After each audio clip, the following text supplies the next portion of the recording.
now on Justice. Tremendous investments into the United States, and our military community is very happy, and we want to thank you and Saudi Arabia. President signs an historic deal with Saudi Arabia on the first day of his overseas trip, and a high-stakes speech on terror scheduled for tomorrow. Counselor to the president, Kellyanne Conway, is here with the details.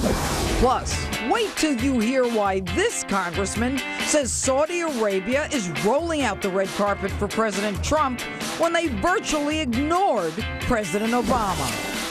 And what do you want the president to do for you? Stop tweeting. I hit the streets to find out what Americans want the president to do for them. Ann Coulter, an all-star panel, a jam-packed Justice starts now. Breaking tonight, President Trump wrapping up the first day of his historic trip abroad with Saudi Arabia laying out the red carpet. Hello and welcome to Justice. I'm Judge Jeanine Pirro. Thanks for being with us tonight. President Trump now hours away from what many predict will be an historic speech in Riyadh, Saudi Arabia on terror, which will be a significant break from the prior administration. Today, after a series of banquets, receptions, and ceremonies, the president, who was awarded Saudi Arabia's highest civilian honor, signed an historic $110 billion arms deal with Saudi King Salman, solidifying the alliance between the United States and Muslim Saudi Arabia. And for all of you who think that President Trump is a Muslim hater, Saudi Arabia, the most religious Muslim nation in the world, home to some of the holiest Muslim sites, is showing our leader the respect, honor, and dignity that we haven't seen given to an American president in years. Joining me now with more on this historic trip and the next speech tomorrow is Counselor to the President, Kellyanne Conway. Good evening, Kellyanne. Good evening, Jeanine. All right. Well, quite a reception that the President has gotten, the lavish welcome, banquets, ceremonies, dances. What does this say about America and Saudi Arabia and the Muslim world? It's a historic trip, Jeanine. As you know, most presidents go to Canada or Mexico first. This president has decided to embark on a 5-stop, 8-day trip.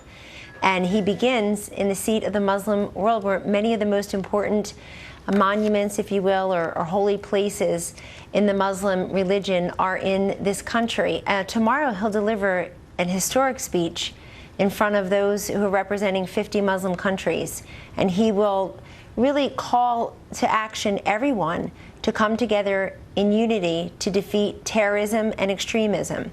And you see the reception he got today from these leaders, and these are people who want to cooperate. This deal that was done today, when it's finished, $110 billion arms deal, the largest of its kind in United States history.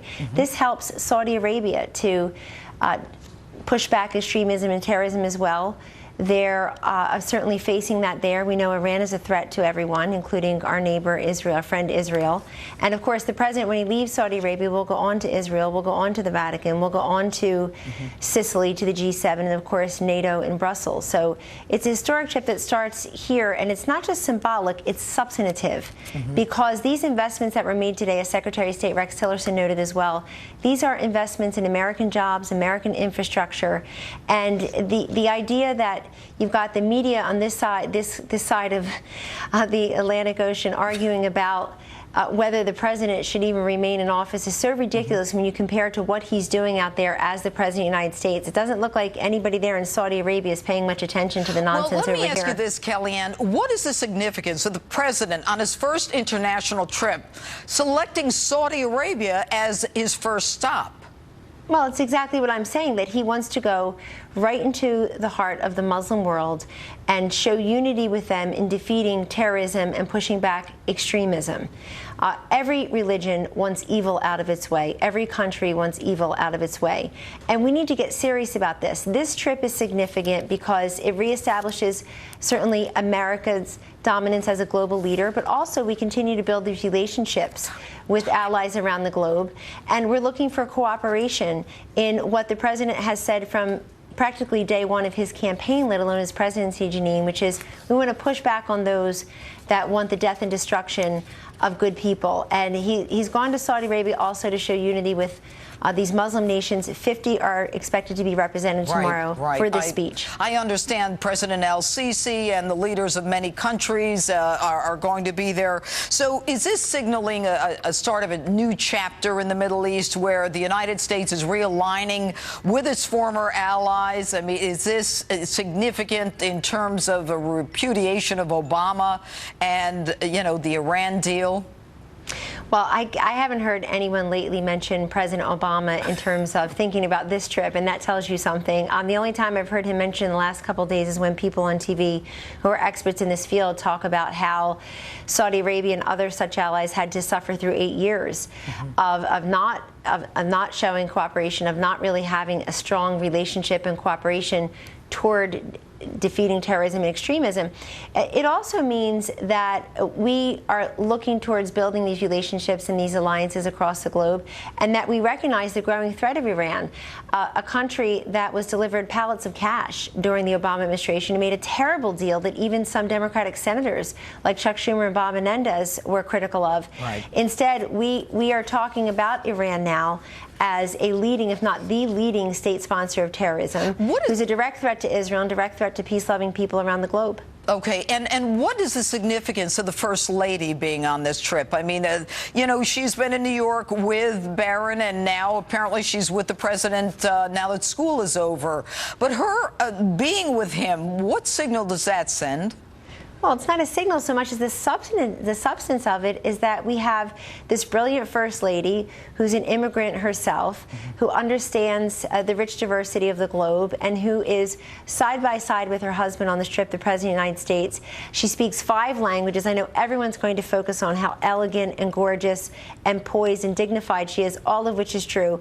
But we also should look at, you know, who she is in terms of her partnership with her husband, the President of the United States, how influential and important she is to him on a daily basis, and how she's representing this country in such a beautiful and dignified and elegant way on the world stage. We should be very proud that she's the First Lady, and I personally, as a mother of 4 school-age children, think so highly of Mrs. Trump, our First Lady, and putting motherhood first in these first few months of her husband's presidency, saying very publicly that their son needs one of his parents with him at all times, and his father is busy being President of the United States. All right. Well, one of the things, Kellyanne, that you reference is people talk about how elegant she is. We're going to talk about that later in the show. But let me ask you, tomorrow, what can we expect from the speech? And it's kind of interesting because we had President Obama's first speech. It was his apology for being an American.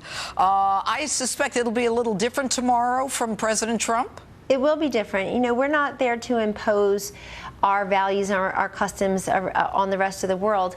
America first does not mean America alone.